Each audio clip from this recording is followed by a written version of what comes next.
Blog Talk Radio. What time is it? WH Radio.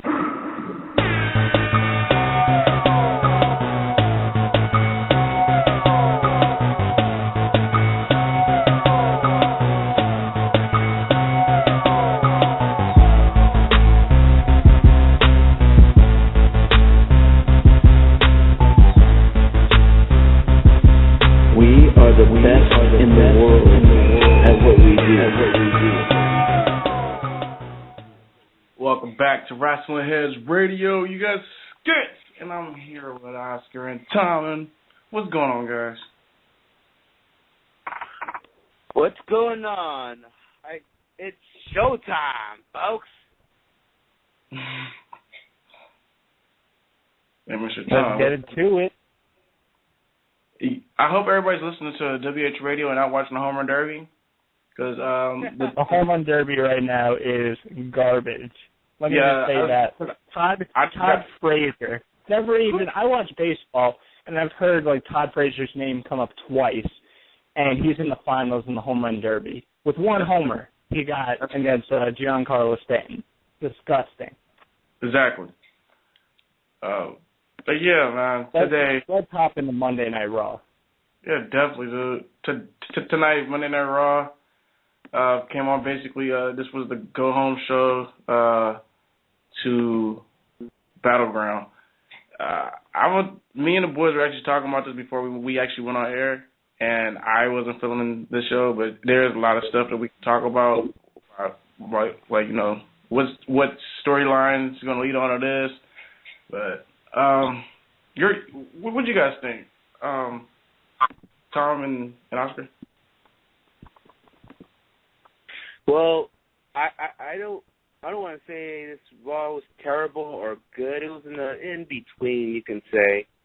You got to give it to 1 to 10. I would say I guess a 5, but it wasn't all that, you can say. I give it a 2. But, I guess.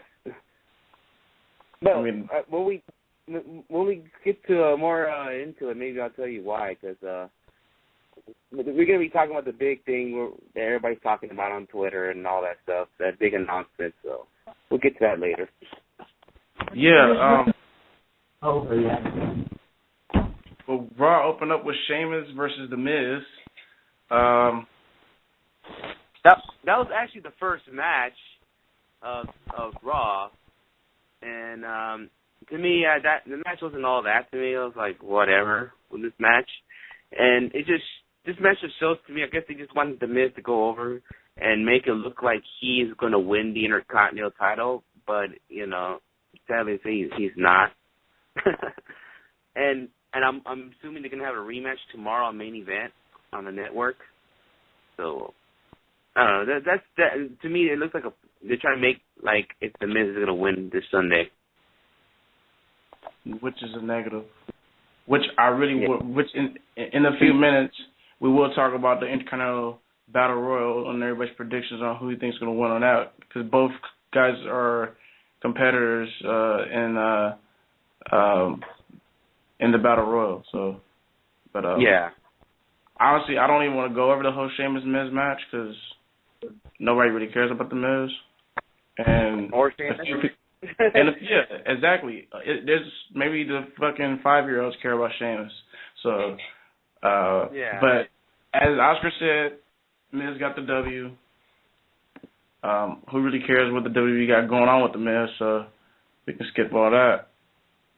Yeah, you should have gone to the real opener of the show when how Roman Reigns and John Cena pretty much started off the segment in the ring, and Dean Ambrose was in the Titantron, wanted them to get along pretty much because he had a 6-man tag against Seth Rollins, Randy Orton, and Kane, which ends up having Kane, Randy Orton, and Seth Rollins jumping Dean Ambrose in the back and quote-unquote injure him, and he cannot participate later on. So that's basically what happened at the beginning of Raw. And this is all these rumors started happening, since the tweet from one individual you can see a legend named Sting who tweeted July 14, 2014. You see all these rumors about, Sting's the third man. Sting is the third man. You know, it just reminds you of back in WCW if Sting was the third man to join the NWO, but which is Hulk Hogan. So we saw all this shit coming up, saw all these things happening. So, yeah, that's what it all lead to. But unfortunately, it didn't happen that way.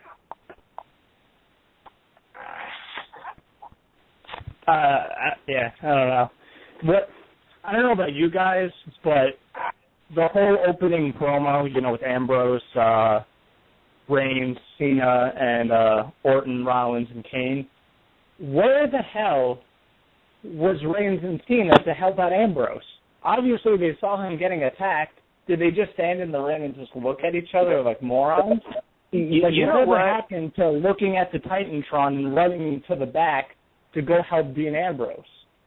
That is a good question, because the only people that can answer that is the people that went to that live crowd, because they did not show Cena or Roman is leaving the ring or whatever they're doing or standing in the ring. We all just don't know. Only the people that attend the show are the ones that know.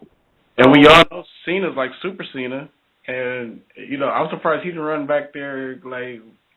It's funny because I was talking to Ant, who was in charge of the 4CR Twitter, and he was like, and where's Roman and Cena, they were nowhere to be found to help Dean Ambrose. He was getting his ass whooped by three guys in the backstage. It made no sense, and they didn't even mention it. Yeah, it was just freaking weird. That was bizarre, but the point is, he's trying to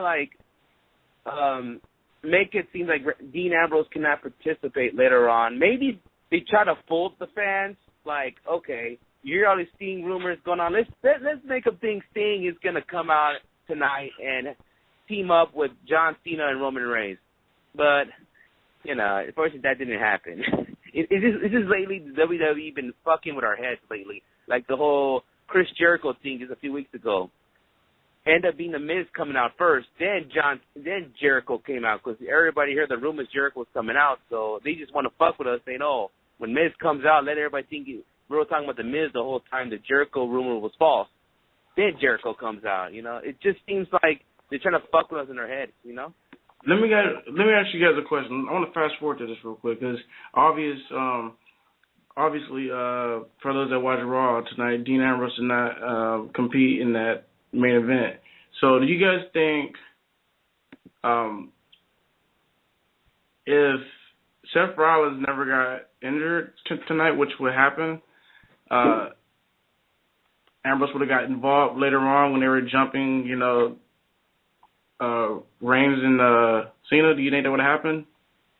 No. I think it was all planned out was he injured or not. I don't think it was coming out at all. That's it. Tom? I don't know.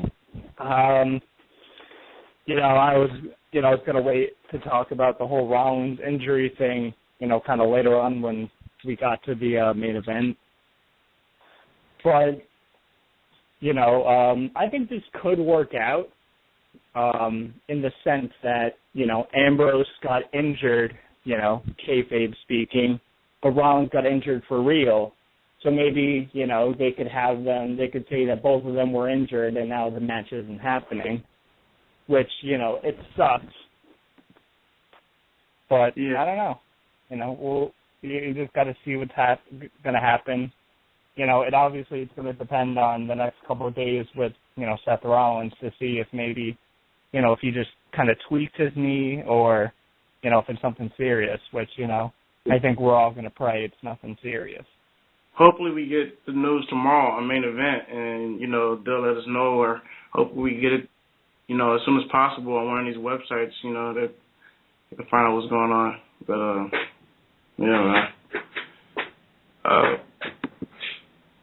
on second match of the night on Raw, Dolph Ziggler versus Fandango.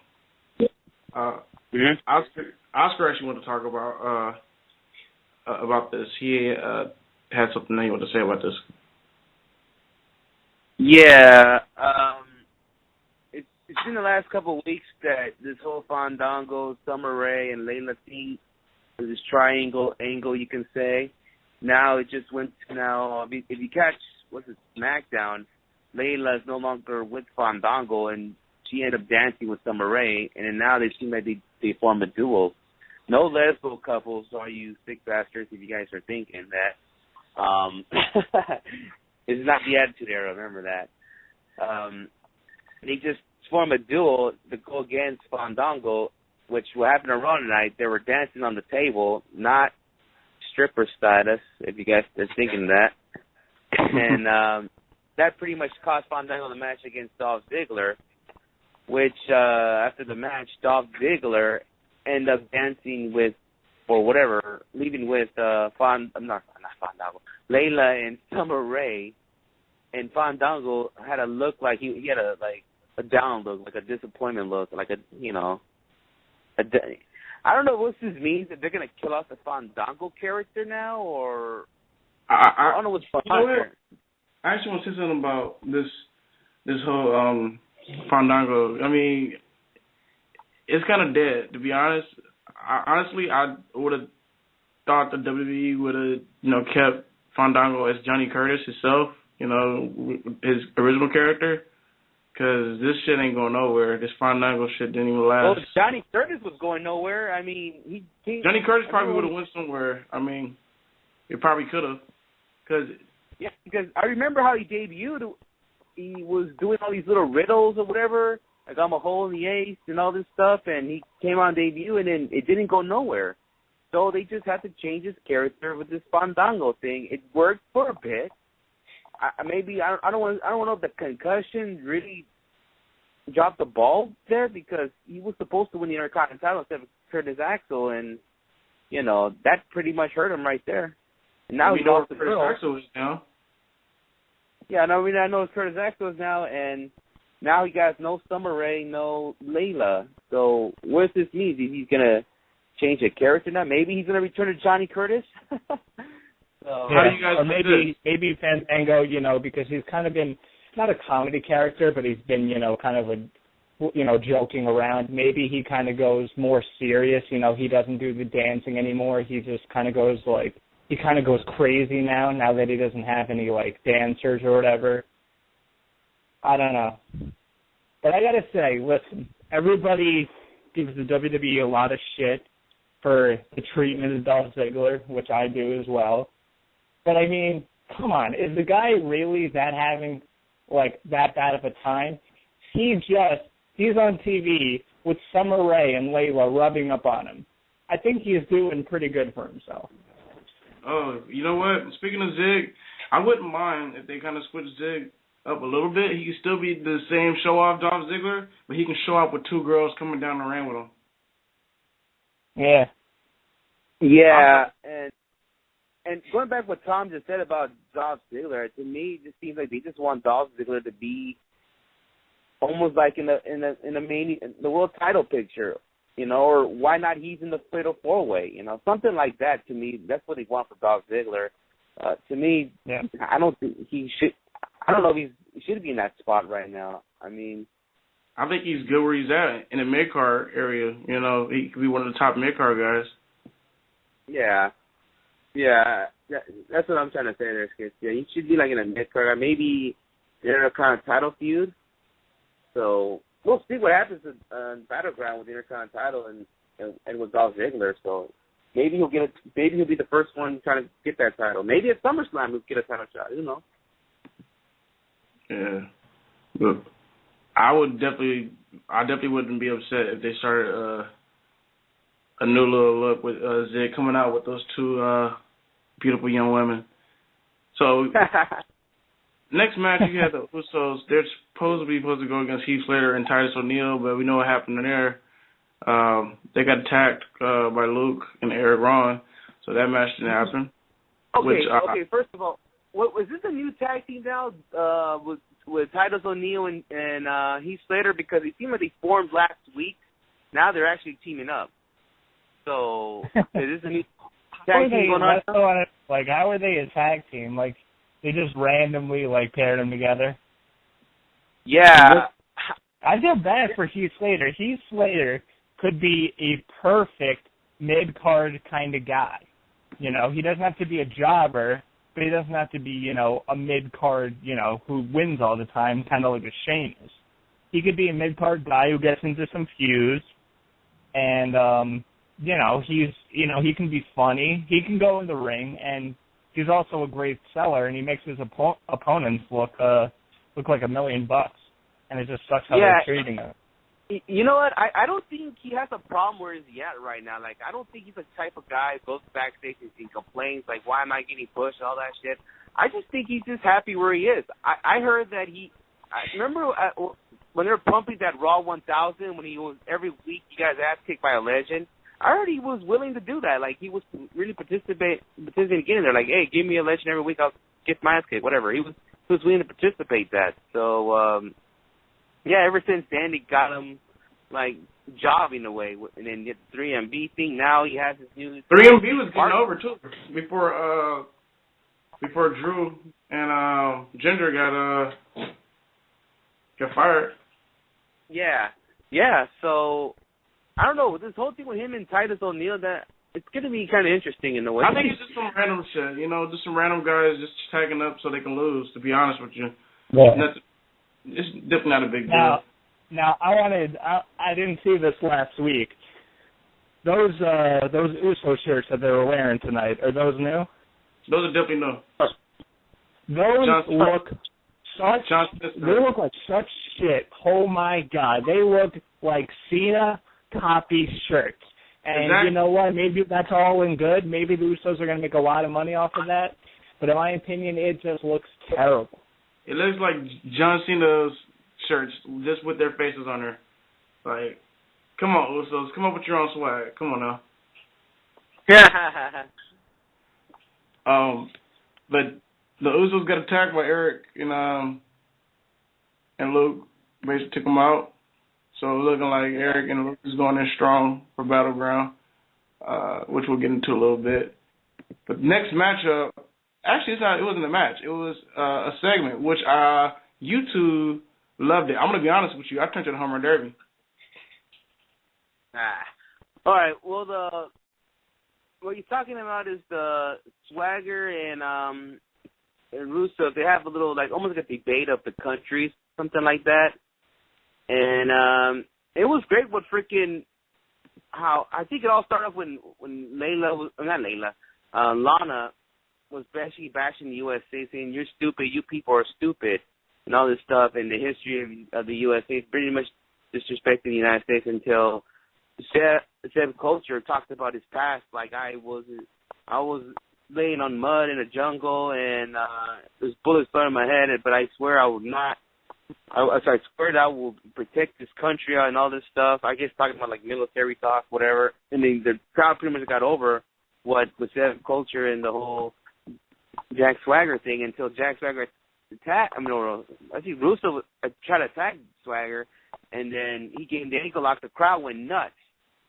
So basically, the whole Jack Swagger face turn is obviously working. So I would have thought at the beginning of this feud, because I mean, how many times in not only WWE history but in wrestling history have we seen the American hero versus the evil villain, the evil foreign villain? Like, how many times have we seen that? And you would think by now it would be old. But, you know, this is something that, you know, even though it's kind of a recycled storyline, it still feels, you know, kind of fresh and kind of new. And, you know, Wanda's doing a good job being, you know, being a good spokesman for Rusev. She's doing a good job being the heel advocate for him. And, you know, Swagger and Rusev are perfect in their position because, you know, they're not strong on the microphone, but they don't have to be. You know, they just stand there, look tough, and then they're going to beat the shit out of each other, you know? Yeah. You know what's interesting about this too, what you were just saying, Tom? It's not the first time we see the American hero against another guy from another country, you know, going against America. We saw, like, classics like Hulk Hogan and the Iron Sheik. Hulk Hogan against Sergeant Slaughter when he was representing the Iraq or whatever from WrestleMania 7. But this is the first time you can see mid-carders going at it with that in this situation. There's no title. Remember back, I think it was like 2002, 2003, around that time, you had the Canadian, the Un-Americans, which was Test and Storm, Christian. The Un-Americans. They would go against, I think Taker was a big part of that toward the end, but Taker wasn't main eventing, and Kane was there, RVD was there. I know what you're talking about. So that was a mid-card, USA versus but you never seen the crowd going over for this. Like, they really like this angle going on. The crowd went nuts when Swagger gave loose of the ankle lock.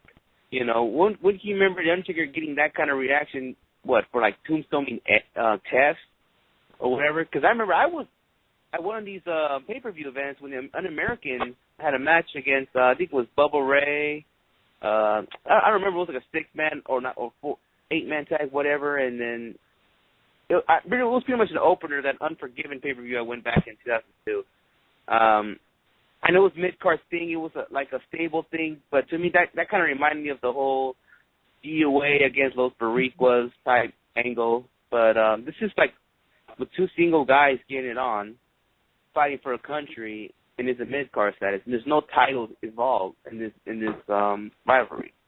We've never seen something like that before. Yeah.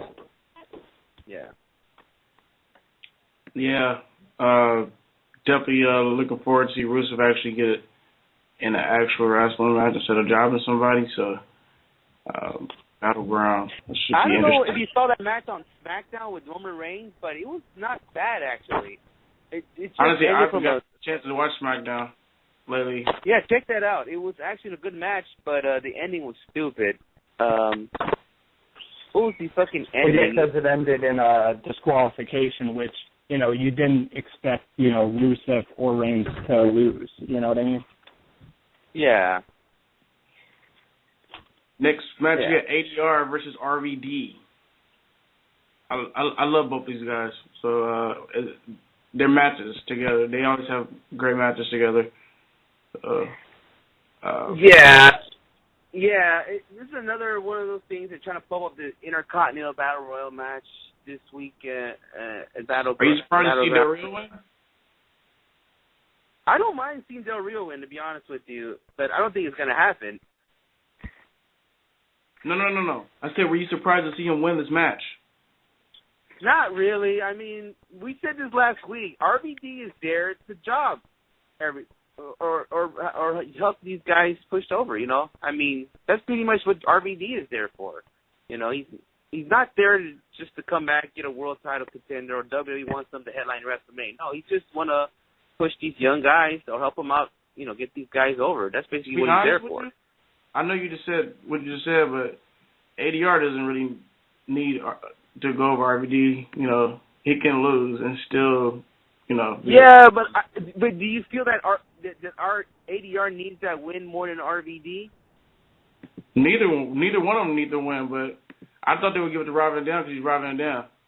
He's Rob Van Dam, but I remember a couple of weeks ago you saying that you want Del Rio to kind of like be better than where he's at right now.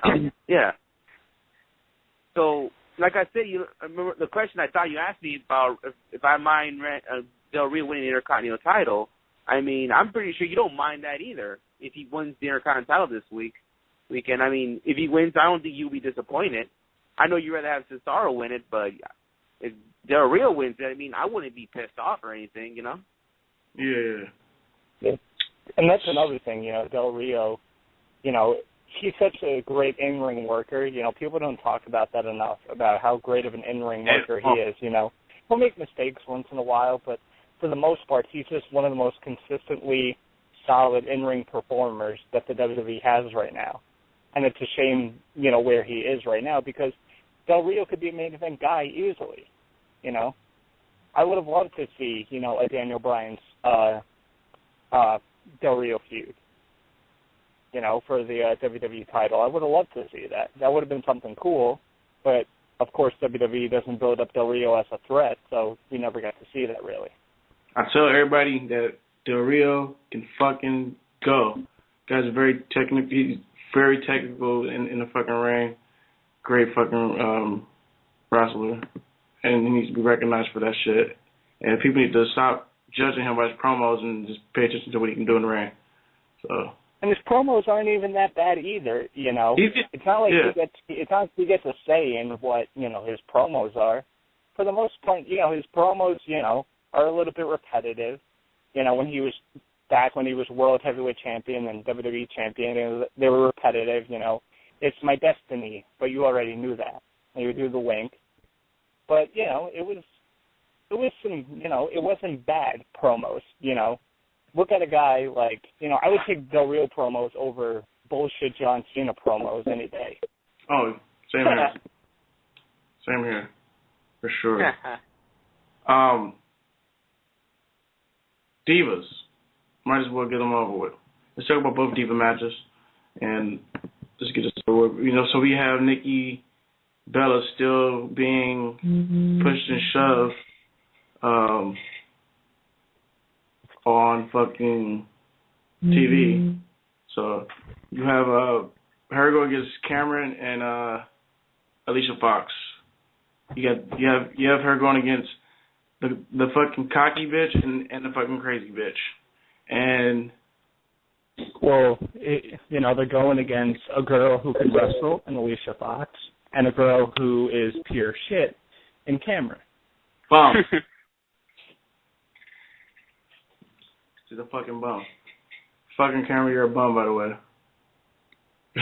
But she has to be the worst person on that roster. I mean, the absolute worst. When people might say Khali, but at least Khali does, you know, what he's supposed to do.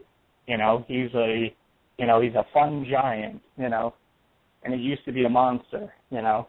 Cameron just, you know, Great Khali can't do what Cameron does because he's, you know, 3 times her size. So.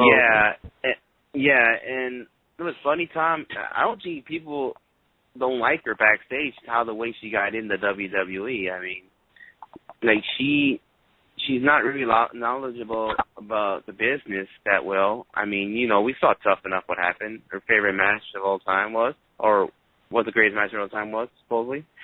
But, yeah, they just don't want to understand why she got in there, and they don't have that much respect for her. I mean, I think she'd be admitted on Total Divas, too, so, yeah. That's right. I don't understand. You know, when WWE was just making their budget cuts, and, you know, they cut Drew McIntyre and, you know, Jinder Mahal and, you know, Josh Matthews and et cetera, why didn't they cut Cameron? And you can't say it's because of Total Divas, because what does she do on Total Divas? They have other divas on their show. They have Natalya. They have Naomi. Summer Rae is on there now. Well, you know, that is a major you don't need Cameron on that show. You know, I wish they would have gotten rid of her. That's the major reason why, because of that show, and not only that, they were gonna release what's her face again? The one that just got in the show, Rosa Mendes. Yeah, they were gonna release her too, but you know, she pretty much got saved because he wants her in the show. So basically, he saved her ass. Question is, who gives a shit about Rosa Mendes? Just to be honest. E Network does. Let's move on to how about we talk about the Divas champ, AJ Lee. She went against another fucking Total Diva, Eva Marie, and just destroyed her. My question is right here, AJ Lee and Paige, who's the face and who's the heel? We're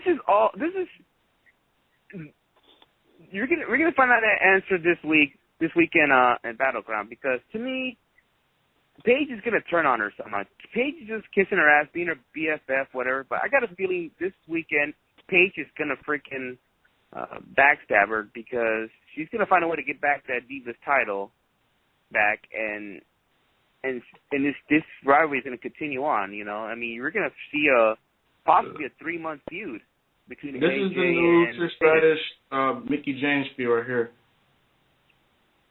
Yeah, maybe it was so awkward. And, no offense to Paige, Paige is one of my favorite divas right now at the moment, but she is just so awkward on the microphone. Like when she was doing commentary, she was just so awkward, and not even the stuff when AJ came to the announce table, when she was just talking on commentary, she was just weird, just her her voice was just weird, the stuff that she was saying was just awkward. And then it got even more awkward when AJ came to the announce table and they're like complimenting each other and they're like, yeah, frenemies, and I'm like, what the hell is going on? You know what's funny? Everybody and their mama was like, oh, wife like husband. but like I said, I think I said this in the show about a few weeks ago, or maybe a month ago, at the time when AJ was out. I said that this feud could probably become they have a chance of making a next Lita Trish type feud where they could feud again down the road. It doesn't matter who's the face, who's the heel. It's obviously this is going to continue on after Battleground, because like I said, I think Paige is going to backstab her somehow, or somehow cheat to take the Divas title back and continue on in SummerSlam.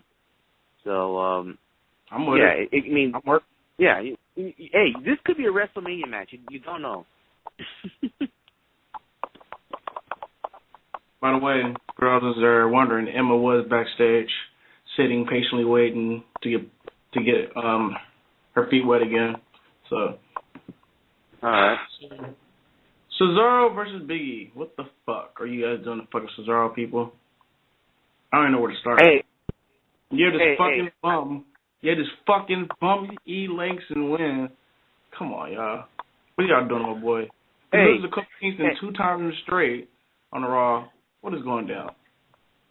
Hey, now he had Kofi Kingston on the side, but this is right here. Maybe everybody want to know why was Cesaro? Why was Paul Heyman not with Cesaro? That was a question right there. But according to Michael Cole and fucking Jerry the fucking King Lawler, who likes to suck each other's balls on the fucking broadcasting, Paul Heyman got fired, and apparently he didn't get fired because he's got a plan C coming. So okay, both got fired. It was them trying to be like funny, face commentators. They were like, he got fired, trying to be funny, like, secretly they were thinking. They were trying to say, I wish he got fired because, they hate Paul Heyman or whatever. But it just didn't come off like that. It was just stupid. It wasn't funny at all. Well, if you saw later on with Triple H and Stephanie saying when Paul Heyman came out, they're pretty much like, yeah, how you doing, Paul? And all that. And Paul Heyman asked him about the Plan C. And we guys know what it is. But I'm going to go back to Cesaro before we talk about the Plan C. Like I said last week, Skits, don't worry. This could lead to Cesaro winning the Intercontinental title, having losing these matches to Kofi Kingston and Big E. All right? Don't be sad if tomorrow night at main event he loses to one of the fucking damn Los Matadores. Don't be fucking sad because, like I said, this is gonna lead them to the Intercontinental title. So. This could be a good way. We'll see. Don't be sad, man. You sound like you're down. Like, I'm not sad. I'm just pissed to watch some bullshit. By the weekend, when he wins the Intercontinental title, you'll be like, yeah, you'll be marking out like a motherfucker. I'll be happy. There you go. Your boy, fucking Bo Dallas. I'm going to let Tom take the floor on that one. Yeah, let him take this shit. Yes. Bo Dallas came out, of course, spreading the joy, telling everyone to just believe, and, out comes Great Khali, but Bo doesn't care because he'll take on all challengers. Great Khali comes out and, tries to overpower Bo, sends him to the outside. Bo does the Bo Dog off of the ring apron to the floor outside, gets the count out, and he gets the pinfall, the 10 victory. Bo moves to 15 and Bo. The streak keeps going. Hashtag, who fucking cares? Hashtag, everybody should care. You know what? Everybody named Palmer's on fucking Twitter, right? Bo Dallas is nuts. Like, get the fuck out of here. Yeah, you know what? There's somebody that's listening named the Mysterious Mexican. I want to let him listen to this. I know your favorite wrestler is Goldberg, or he's one of your favorite wrestlers. His top three is Goldberg, Ryback, and Bo Dallas. Well, whatever. Or don't forget the Ultimate Warrior. But anyways,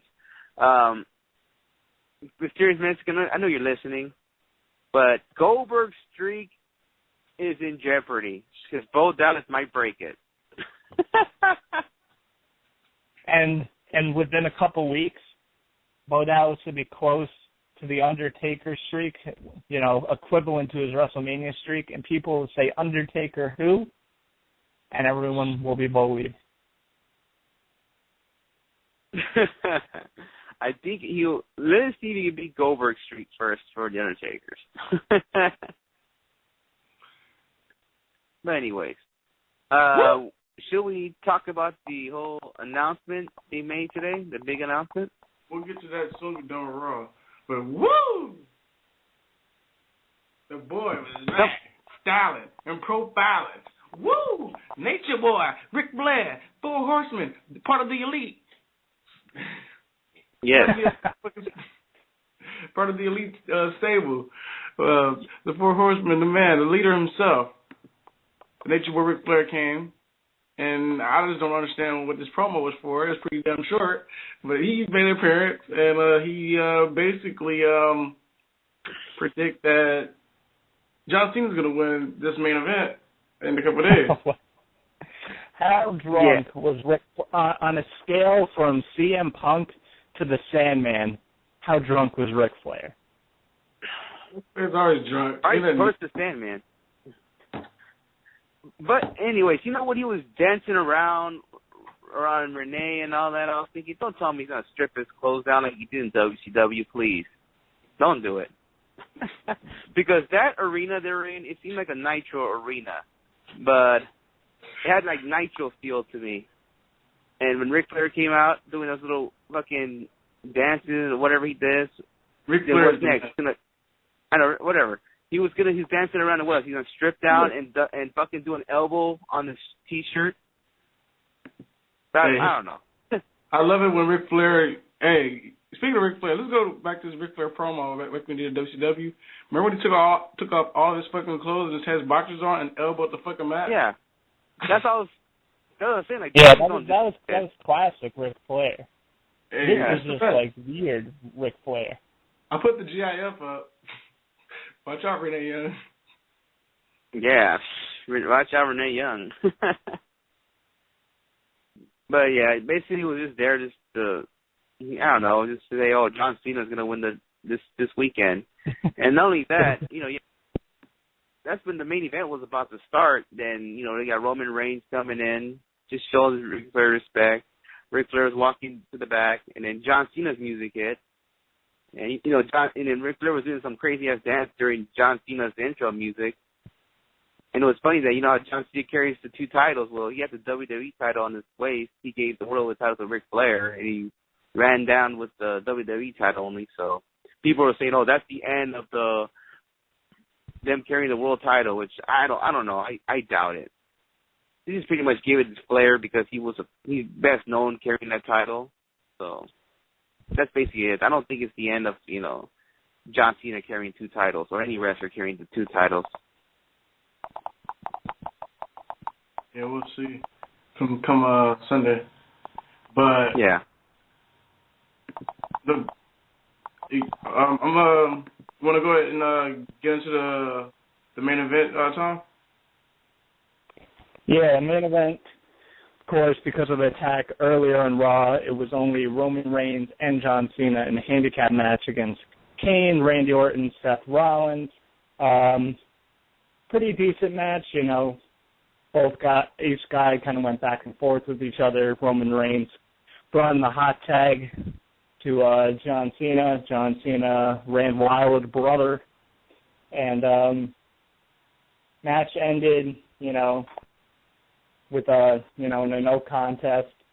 And, very, very scary moment toward the end of Raw when Seth Rollins went over the top rope and landed right on his knee. Do you know which knee it was? Was it the right? I couldn't tell. Was it the right or left that he kind of tweaked? It seemed like he tweaked it twice. If you go back and rewind it, because remember when he jumped off the rope and landed, and Roman punched him. It seemed like he tweaked it then, and then when he clotheslined him out, he tweaked it again. It seemed like he tweaked it twice. Yeah.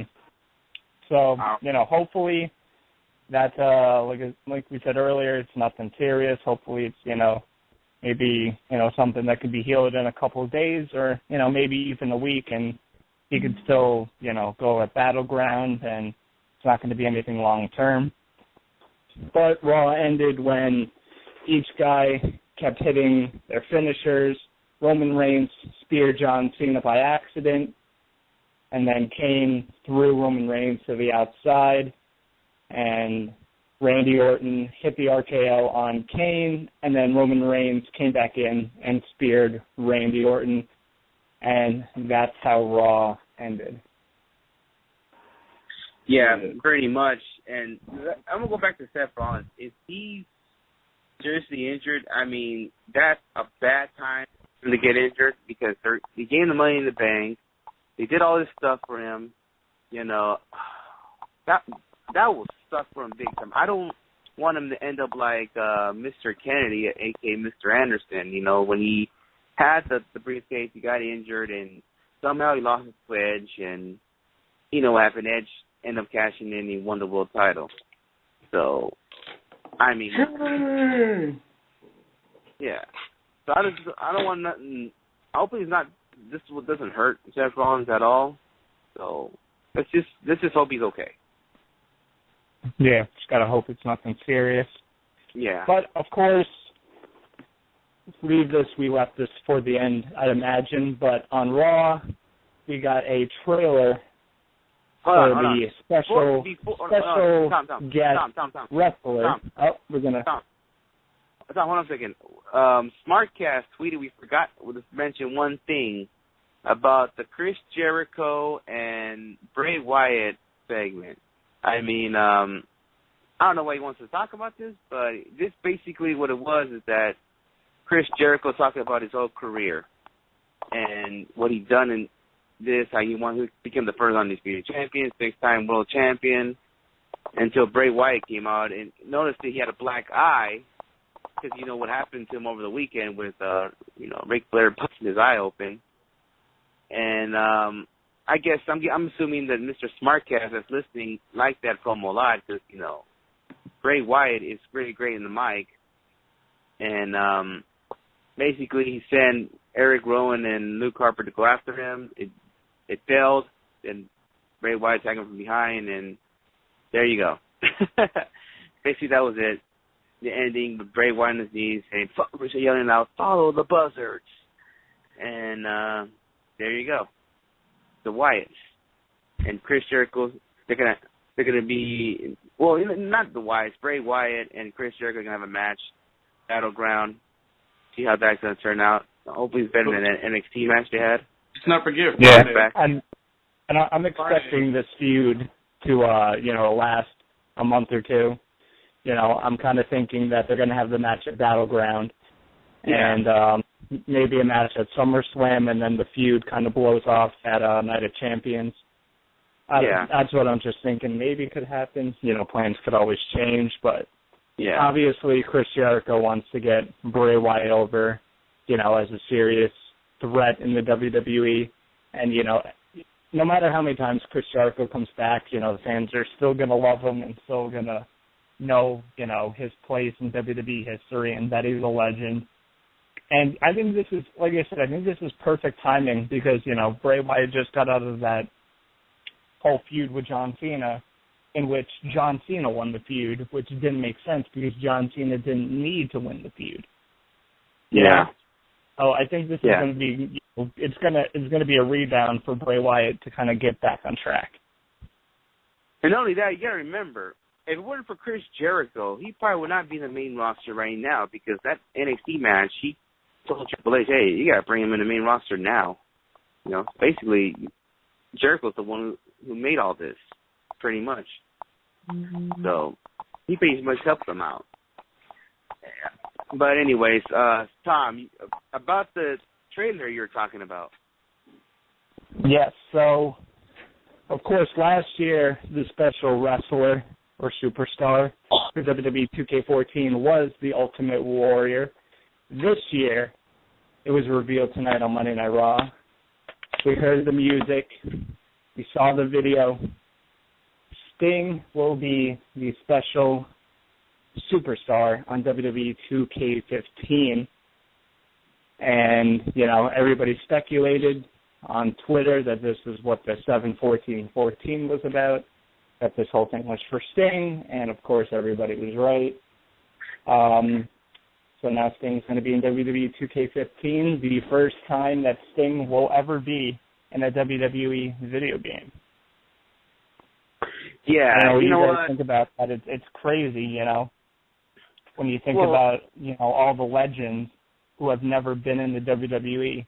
You know, you sat down and you thought about it. You know, there's quite a few legends that have never been, you know, in the WWE before, or even, you know, been in the WWE for a long time. You know, back in the 80s, sometimes guys from other territories would only come to the WWE for a month or two, and then that was it. But when you think about a guy who's never been in the WWE, automatically Sting pops in your head, and now it's happening. I'm definitely looking forward to Sting being on the game. It's going to be pretty fun using him on the game. Just like I said last week when we talked about this, it's going to be fun, you know, playing with Sting on a WWE game, you know. I want to see more. I actually want to see him make an appearance on maybe Raw or SmackDown or something, main event, or whatever. Just talk about, you know, him being on the game. Yeah, you know what? I'm happy that Sting is going to be in this game. I'm happy that Sting is getting involved somehow with the WWE in some way. I mean, like I said to you guys, I might said in the show a couple of times, I'm not interested to see Sting in the ring, in the WWE ring, because there's nobody in the WWE current roster that I want to see him in the match. Like, do I want to see against John Cena? No, I don't want to see that, or not even Daniel Bryan. But just to continue his legacy and show these younger guys who he is and all this stuff, I think he should be appearing in WWE appearance, you know, once in a blue moon, just like how Ric Flair just did today. You know, that's something I would like to see from Sting, like video games. And not only that, I don't know if you guys know, on WWE.com, they're already announcing his merchandise. They're selling his T-shirt. It's the Sting logo, the scorpion thing. It looks like his old WCW shirt he had back in the day with the WWE authentic logo on the bottom of the shirt. So you guys got to check it out. It looks pretty sweet. Yeah. With that said, he's definitely got some deal with them. Yeah, it has to be some kind of deal with them. I don't know why these reports say, no, he hasn't signed yet, he hasn't signed yet. I believe he signed maybe right after WrestleMania. I mean, there's no way they haven't put Sting in some kind of their, you know, merchandise segment or video game or anything. He hasn't been signed yet. There's no way. He has to be signed somehow, some way, you know. And that appearance at the WWE Network about the Ultimate Warrior thing, you know, he has to be in somehow, some way. But I don't know if people are speculating that he hasn't signed a full contract. I mean, come on. Who wants to see Sting on a regular basis in the WWE? I don't. I mean, I can see once in a blue moon, but not every week. I don't want to see no GM role from Sting. Fuck that shit. You know, we just saw that shit in TNA. No, I just don't want to see him on a regular basis. I mean, I'm pretty sure he signed some kind of legend contract with the WWE. And hopefully he gets in the Hall of Fame. Like, this led the Ultimate Warrior to the Hall of Fame. Why not have Sting in there? I think Sting deserves to be in there because of his whole career in WCW and all that stuff, and he'll probably get more honored in the WWE Hall of Fame than he did in TNA Hall of Fame. So, and look at the reaction of the crowd. When you look at the comparison of who's in the WWE Hall of Fame compared to the TNA Hall of Fame, I think you can tell which you would rather be in. Yeah, and another thing, that crowd reaction was nuts when Sting appeared on I'm pretty sure in the Tiny Show when they found out he was going to be in the game. So, and another thing you guys are missing out though, if you look what it says, two generation of Sting in the video game. So basically, in that video game, not only you get the Crow-looking Sting, I'm pretty sure you can also pick the Sting when he had the blonde hair. So you can actually play as that Sting. I'm also assuming you can play the Wolfpack Sting and Sting from. You can see that Sting look he had before the Crow look. You remember when he had he dyed his hair brownish, and the time when he feud with the NWO started. That Sting you could probably unlock him too. So like I said, it's going to be great for Sting coming in, and I believe there's a DVD coming out about Sting, and I'd like to see Sting come in the WWE once in a blue moon, and hopefully gets in the Hall of Fame. And now, hopefully, do you think that Sting is going to wrestle a match in the WWE? Okay, to answer that question, I want to say no, but it could possibly happen. But I'm hoping that he doesn't wrestle somebody like John Cena or thing, because I don't want to see that happening. The Undertaker thing is now looking at the Undertaker at WrestleMania 30. That doesn't look like it's going to be a great match at all. So, well, I mean, I think a Sting Undertaker match now wouldn't be a match that you would expect, like a Undertaker Shawn Michaels match where it's like a 5-star classic. But it's kind of the whole mystique behind it. It's the whole kind of, here's, the force in the WWE, who's been in the WWE, for the past 20 years, versus the guy who was the driving force behind WCW. And it's a guy that The Undertaker has never seen before. And it's a guy, that I don't even think The Undertaker can predict. So it would be kind of more for the icon versus icon matchup. Yeah, I mean, he's the only opponent I want to see him go against is The Undertaker, but I just don't. Look, when I look at that match with The Undertaker and Brock Lesnar, going back looking at the match, basically looks terrible to me. Basically saying you're disappointed at what you saw with one older guy, and you don't want to see another disappointment. Yeah, you could say that. I mean, but look at what would be the difference. Undertaker and Sting, both old guys, both at the end of their career. They can still do a little bit, but they can't do a lot. And the reason, first of all, The Undertaker was injured at WrestleMania, which is why that match was such crap. But, another thing was, look at the difference between Taker and Brock. Brock is still in amazing shape, and he's just, he's a beast. So it was kind of a big mismatch to kind of have those guys go against each other when you think about it. Yeah, but what other options you give Sting in the match in the current WWE roster? I mean, there's nothing out there. You want to see him against Triple H? I mean, that's another guy who's been in the WWE for a while. I know Triple H started in WCW as the Blue Brothers, whatever.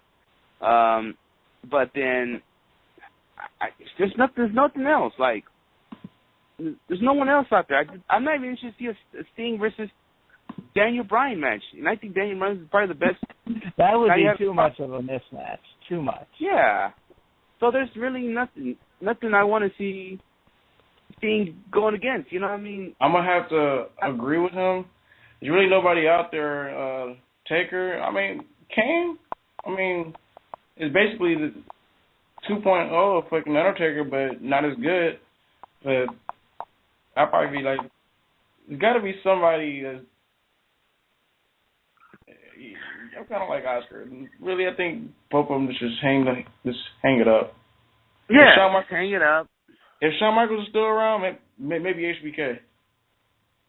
Yeah, Shawn Michaels would be a perfect one for him, but it's not going to happen. I don't think Shawn Michaels had any interest in returning to the ring. But, or not even The Rock, put it that way, because The Rock's in great shape, even in 40, but I don't know, Rock Sting, I don't know what you guys think about that, even though there was all these reports that The Rock was on the WrestleMania poster, and it seemed like The Rock's going to be involved in WrestleMania somehow. I don't know if you guys want to see a Rock versus Sting match. How about we ask our listeners, who would you like to see Sting wrestle if he was to return as an in-ring wrestler on the regular? Just call us up at 760-454-1107 or tweet us at WrestlingHeads, and we'll mention it here on the show. Yeah, just do that. This is like a good question from all of us. Even Mysterious Mexican, just tweet us or fucking call us up. Who you want to see Sting go against? I know Sting is one of your favorite wrestlers. You wear the Sting mask, buddy. We all know that. And Mean Gene made fun of you wearing that Sting mask. So, oh wow. remember that? But anyways, Sting. I mean, like I said, I'm a big Sting fan myself, and happy to see him coming back in his, this point in his career. And all I gotta say is, I hope this leads him to the Hall of Fame sooner than later. Yeah. Real quick, let's take this real quick break, and we'll get back to talking much more wrestling. Get into some TNA versus Ring of Honor. When I ain't talking about, having a promotion joint type thing going on. It's kind of like a little beef going on over there. We definitely got to get into the Battleground card predictions, and we got more to talk about as soon as we take this commercial break. We're right back with these messages. Right back. Hola, hola, hola. This is Shelly Martinez, and you are listening to Wrestling Heads Radio Podcast. Four Corners Radio is the home for the best professional wrestling and independent wrestling, discussions and coverage. Billy, Ant, Martin, and Sam bring you three of the best podcasts every week. The Four Corners Raw Roundtable, the Indie Project, and the Saturday Freestyle. Along with the podcast, FourCornersWrestling.com is designed with all wrestling fans in mind. Feature articles, videos, the weekly shows, and much more. Four Corners and Wrestling Heads are teaming up to bring you wrestling's next revolution. Are you ready? Welcome back to WH Radio. Hit us up on Twitter, hashtag that, WH Radio. Listen in, tweet us at Wrestling Heads. Call us up, 760-454-1107. We actually have our first caller of the night, 323 area code. You're live on Wrestling Heads. Talk to us. Yeah, what's up? This is the Mysterious Mexican. Because I want to give my opinion on the who I think Sting should feud with. And I want to see him feud with Bray Wyatt. Because, okay, I got to hear this one. Go for it. Because, Bray Wyatt, I think he's the king of the night. Like he invented it, and he's the creepy-ass guy. Sting, he was back he was the creepy guy. He's the one that snuck up on people, with the lights on. He come down the rafters, with his face paint. He creeped out all the people, and I would like to see a feud with them. That would be cool. Like, it would be cool for a WrestleMania match. And Sting will somehow put him over at WrestleMania, and I think that will push Bray Wyatt into the WWE title scene, for him, with a win over Sting. But I would like to see a feud between them. I would love to see how the promos will go between them, both of them playing mind games with each other. I think that would be great, and I don't know, that should be pretty bad between them two. That would be real great. You know what? Hold on, guys. You know what? That's not a bad idea. That's not a bad idea. I mean, don't expect it to be a great match, but just imagine leading to the match. This could be a something that finally a guy could get into Bray Wyatt's head. You got Bray Wyatt playing mind games. Why not you have another guy who could do the same thing to Bray Wyatt? That's not a bad idea. I'm gonna go with Latonka first on that one. I think it would be an interesting feud, if they did have one. Obviously, they would play a ton of mind games with each other. You'd have to think that, when Bray Wyatt's in the ring, Sting shuts up all the lights and then Bray Wyatt sees him up on the rafters. And, Sting could do his crazy maniacal laugh.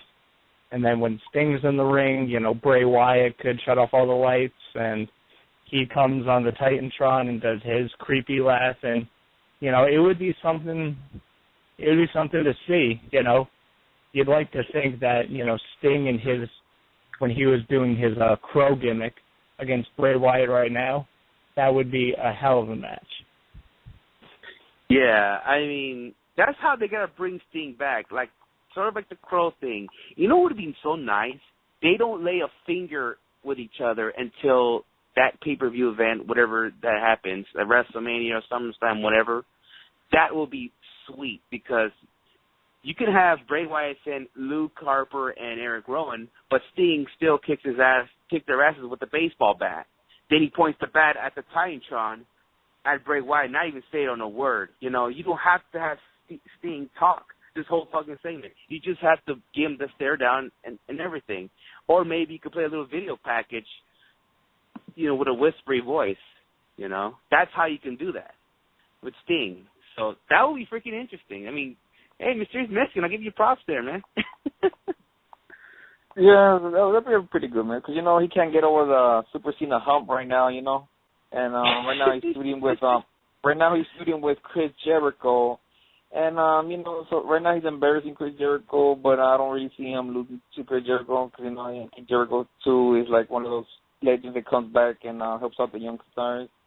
You never know. I'll be surprised if Bray Wyatt loses to him, but a victory over Jericho and another legend, or that will really put him over the hump and probably ready for him to start his WWE Championship run, and get over the Cena hump. Maybe they might, it might be Bray Wyatt and Cena hump. Yeah, you never know that. It'll be a good WrestleMania for him. So I know for sure he's gonna give it a run and push, but it's a little bit too early to put him with feuds right now. And then trying to see where Cena's gonna go from there, and plus with the injury to Daniel Bryan, it's can't really tell where's it heading right now. Yep. Should be interesting. Definitely. Plus with Seth Rollins getting hurt, I don't know how bad he really got hurt, so they don't know what the hell they're gonna do with that. Noticing a lot of wrestlers these days are getting hurt, man. Like especially when they throw them over the top of the ropes. Most of the time, every time they throw somebody over the top ropes, I always squint. I'm like, man, something's going to happen. And most of the time you see them, I don't know if they don't practice that, like when they're practice their matches before, or I don't know, when they train. Can't they train when they throw them out how to land and stuff? Most of the time, every time they throw them over the top, outside the ring, they get hurt, like most of the time. And then, I don't know, they got to Sin Cara, I'm pretty sure you are going to get hurt, but hopefully Seth Rollins is okay, because Seth Rollins is a fucking pro at this shit. So let's just pray. Yeah. That Seth is okay. I don't know. Yeah. Well, I don't know if they practice their landings or just random, like they don't know how they're gonna land. Like it seems like you just toss them out and depends on luck how they're gonna land. I don't know if they gotta like train better for that, or they're getting injured too much. Yeah. Yeah. Well. Yeah. We want to thank you for calling in. I'm serious, and yeah, no problem. Guess we'll see you soon at one of the shows, huh? I'll be at the bowl. TWG. I want to see AJ Styles. All right. I'll see you soon, man. All right. Peace out. Where's your Sting mask? We have another call. Let's take this next call. You got a 909 area code calling up. 909, you're live on WH Radio. Who's calling? These are the only two people worth talking about right now. Is Captain Comic-Con and the king of the light heavyweights, Human Tornado. Oh shit! What's going on, Human Tornado? Is this Captain Comic-Con or just Evil Cap? They're the same guy. Oh, so he's doing evil. Yeah. Didn't know. I haven't been watching the comments. I'm gonna be honest with you. Well, welcome to the show, guys. How's everything going? Good. Things are going real good. coming off a very, very strong victory over one Mr. El Ridiculoso. Yeah, we were there yesterday. We saw the whole thing. Enjoyed the Human Tornado. What's going on, Tornado? I haven't heard a word from him yet. Is Human Tornado actually with you? Yeah, he's right here. All right, just making sure. I know you're on Tornado's Corner. I just want to actually get his thoughts on the match. You know, it was pretty good. Actually, the whole show was good. You know, not just the match with him and Ridiculoso. You guys actually tore it up last night. Oh yeah, Tornado. Yeah. Tornado, did you hear those house party chants? What? Me and Skip started some house party chants. I don't know if you heard that. No. I was actually trying to get him to do that move. For those that don't know that move, go ahead and go to YouTube and just type in Human Tornado's top whatever moves, and it's in there. So, but talk to us about what's next for you guys. What? What's next for Captain Comic-Con and Human Tornado? What you guys got next? I don't know what y'all doing Friday. Friday. I don't know. I'm not sure yet. What's going on Friday? Maybe we should go to L.A. I live in L.A.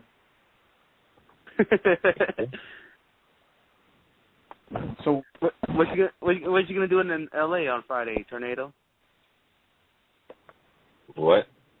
What you gonna do in L.A. on Friday? I don't know. Thinking about opening issue and then an open challenge, I should say. Oh yeah. You know what you need. You know what you need, Human Tornado. Doesn't matter if it's in AWS, PWG. You need some gold around your waist, man. What, you trying to call me Mr. T? No, I'm not saying around your neck. I said around your waist. Either way, it could be on my shoulder. You should try to call me Mr. T, right? No, I'm not telling you to cut your hair and get a mohawk. Then what are you trying to say? I'm trying to say you need some gold around your waist, homie. Like what kind of gold? AWS? It doesn't matter. AWS, TWG. Championship of Hollywood. Which one are you talking about? Any one of them? Doesn't matter. Any one of them. I bet you my homie here, Tom, would like to see you as PWG champion. Your homie right, Tom, he works for MySpace? He works for MySpace, right? The white dude?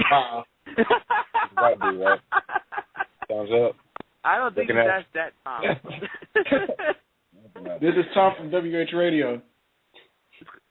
Tom, say hello to Human Tornado. Tom, say hello to Human Tornado. What's going on right now? So confused. So lost right now. But anyways, so what's next? I mean, I know you just beat Ridiculoso yesterday in SoCal Fest yesterday. Maybe you should get an AWS light heavyweight title match, you know? Should tell Bart, give me a title shot. So I did Ridiculoso. So do you really think I could take him for the title, though? I mean, I thought it was a good match. It wasn't a bad match. I liked it. You know, it was cool. No points here. And Ridiculoso is not one of my favorites, to be honest. So what you're saying is that you'd rather see Human Tornado as the champ than Ridiculoso. That's what I said. You heard it first. Yeah. Yes. Why not? Gentlemen, Cap, and you with Tornado, you guys got any plugs before we let you guys go? Facebook, Twitters? I think you and Tornado just needs to jump on Twitter one time. Yeah. What is that? What is Twitter? Twitter, either your pro wrestling tees, and you're trying to get back in the game, baby. So I have to sit there and type. That's what you got to do. I guess I tapped out. Oh yeah, Captain Comic-Con give you a plug. Tornado, thank you for throwing that Clipper shirt at me yesterday. I enjoyed it. Yeah, so I still Laker by heart, but yeah. Man, did you see that last match though yesterday? You saw that lumberjack match, right? Yeah. You had Rico fucking giving me a hug when I'm sitting down, and Larry took a picture of me, and it looks like Rico's giving me head. So, yeah, I think I enjoyed that. Don't look in my space, nigga. Well, gentlemen, before we let you guys go, you guys got more matches booked? You want some information, you want a plug, then hear this. Pretty much we're going to go down to LA, and there's going to be a challenge, and whoever's willing enough to take it is going to suffer the same fate that Ridiculoso did. Okay. He will be a champion. It will happen, and you can't stop it. We'll be looking forward to it. Since Humor Tornado doesn't have a Twitter, I guess we'll be looking on Facebook to see it, to keep up what's going on with Humor Tornado. Okay. Yeah, keep an eye, and also Captain Comic-Con, because you've been posting some videos. One that reminds me of the Bray Wyatt video. So, who's that?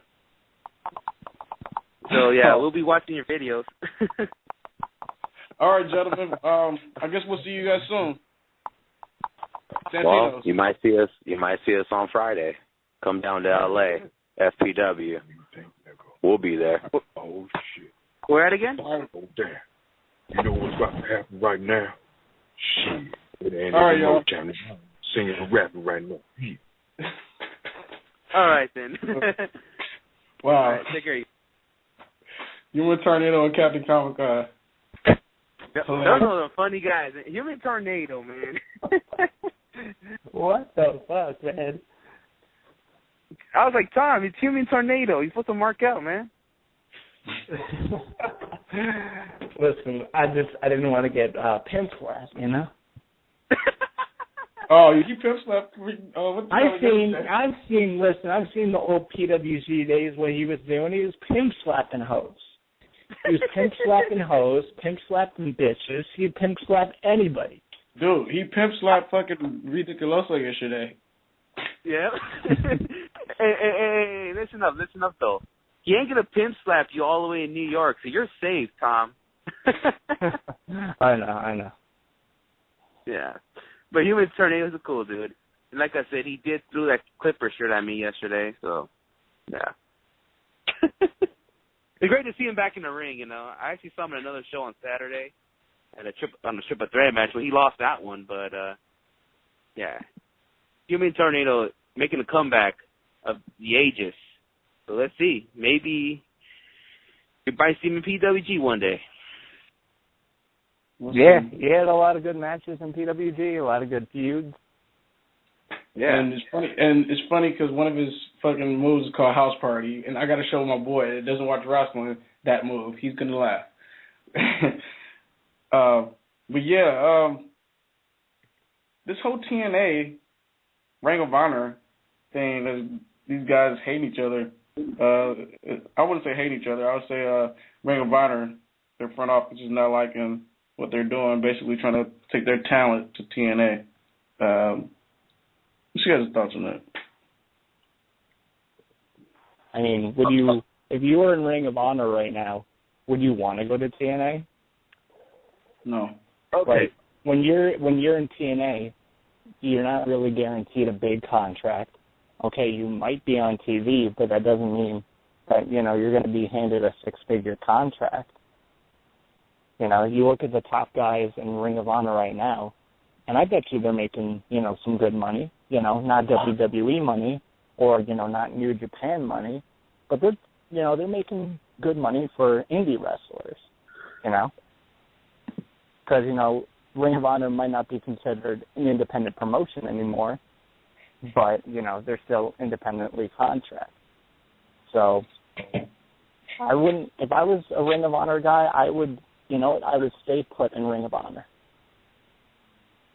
because this is kind of not a prime example, but a little bit of an example. Davey Richards and Eddie Edwards, two very talented guys, passed up on WWE for whatever reasons they wanted, and went to TNA.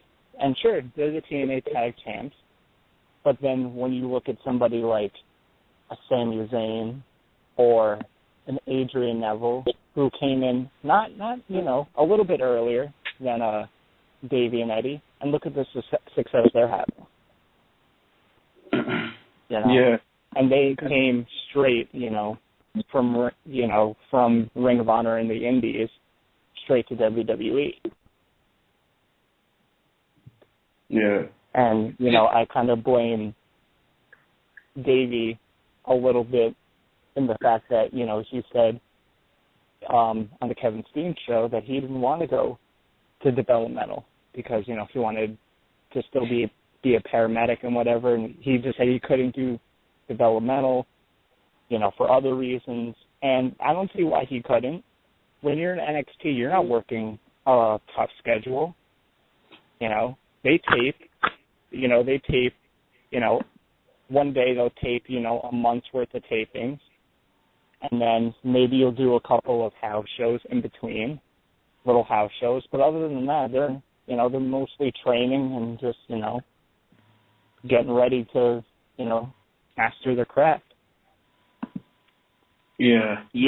I wouldn't want to see TNA because I heard TNA wanted to get Red Dragon. Yeah, I wouldn't want to see Red Dragon in TNA because TNA has this no whole tag TNA division. Ring of Honor thing is like they're kind of running pissed that TNA's kind of trying to have their talent, do shows over there at TNA. Like, the whole Matt Hardy situation, how Matt Hardy went to TNA to do some shows with Jeff. They got pissed at Matt Hardy. So it looked like Matt Hardy's not going to be in TNA again. And then, they're trying to get Red Dragon to do a little feud with the Wolves over there in TNA. So I don't know what's going to happen with that. I wouldn't want to see Fish and O'Reilly in TNA because, okay, you have the Wolves, and that's it. At least in Ring of Honor, you have War Machine now. Hanson and Rowe are looking to be big contenders. They're up and coming. You have that influence. You have, the Decade, whether it's, fucking Bucks, Jacobs and Whitmer, or if it's Strong and Whitmer, whoever. You have a number of different options compared to TNA. And Ring of Honor is on the upswing. Ring of Honor is not on the downswing. Ring of Honor is getting more fans to their shows. They just had their first pay-per-view event. People are talking highly of Ring of Honor. People aren't talking as highly about TNA as they should be. I just know I keep seeing this fucking tweet of 3 days for their fucking 6-sided reign. Who gives a shit? This shit's returning. Give a fuck. Yeah. Okay. This is my take of this. I kind of want some competition between the two because just nobody can compete with WWE right now. So what are the two companies that can have a little competition? That would be TNA and Ring of Honor.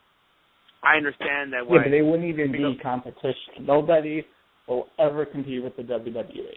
Nobody. I know nobody can. No matter, you could merge TNA and Ring of Honor together, and they still wouldn't be as big as WWE. Yeah, but like I said, I mean, I understand why Ring of Honor's upset. The whole Matt Hardy situation, how he took some TNA shows, which he's still kind of in a way still under contract with Ring of Honor because he's scheduled to do 2 shows. And after that, he's not going to come back because of all that. And the Red Dragon situation, I'm starting to think it was true. Maybe TNA were talking to him to bring him in to do one appearance to go against the Wolves. But, they're still under contract with Ring of Honor. But, look, the key is the fall. In the fall, what's going to happen with Kyle O'Reilly and Bobby Fish? Are they going to TNA? Are they staying in Ring of Honor? Hey, don't forget, the WWE could be interested in these guys, What if they want to go to WWE? Who knows? But but Tom, back to what you're saying about TNA, their tag team division is not strong at all. I mean, what do you got? The Wolves, Bromance, the Menagerie. Menagerie. Like, do you want to see the Red Dragon against Menagerie or the Broman? No. I don't know if you guys want to see that. You know what I'm saying? So the only tag team is worth for them to go against is the freaking Wolves. That's it. WWE, which I know is going to suck, they're going to have to go to NXT, but you have some tag teams they're bringing up, like that new tag team they made, called the Von Villains. I don't know if that would be a great match, but you got them, that French tag team. You got Tyson Big Cass and fucking Justin Gabriel. People forget about them. Yeah, you got a lot of options going on. NXT started bringing a tag team division now, so you got some options here in WWE. Way more options than doing TNA. And you know another thing about Ring of Honor, say if Kyle and Bobby does leave, you know, it's not going to hurt their tag division at all. I mean, I don't think losing them is going to be a big deal for the tag team division. You know, I think something's telling me they'll recover. Yeah, it is a huge part, but I'm confident that they will recover from it real quickly because, like I said, they've been having the best tag team division for like a decade, pretty much. You know, somehow they could recover that if they do want to leave Ring of Honor. Yeah. We actually have a caller, real quickly. 865, I think I know who it is. You're on WH Radio. Who's speaking? Yo, it's SmartCast. SmartCast. Yeah. Before I do anything, I want to say Ring of Honor pisses on TNA. Fuck TNA. Because Ring of Honor fucks TNA's wife and TNA's children, call Ring of Honor daddy. Oh, wow. TNA sucks balls compared to Ring of Honor. And as for the Menagerie, no one wants to see a Wyatt family ripoff, and the Bromans, no one wants to see a bunch of clones of Zack Ryder. So, no. Fuck TNA. Fuck them straight to hell, but that's not why I called. I called because I haven't called because I've been talking to my friend Eric, who is backstage security for WWE. So I have a little news on Seth Rollins. Okay. He said that Seth Rollins was helped to the back. As soon as he got into the curtain, they carried him to medical. It's a possible ACL or MCL tear. He says it looks pretty serious.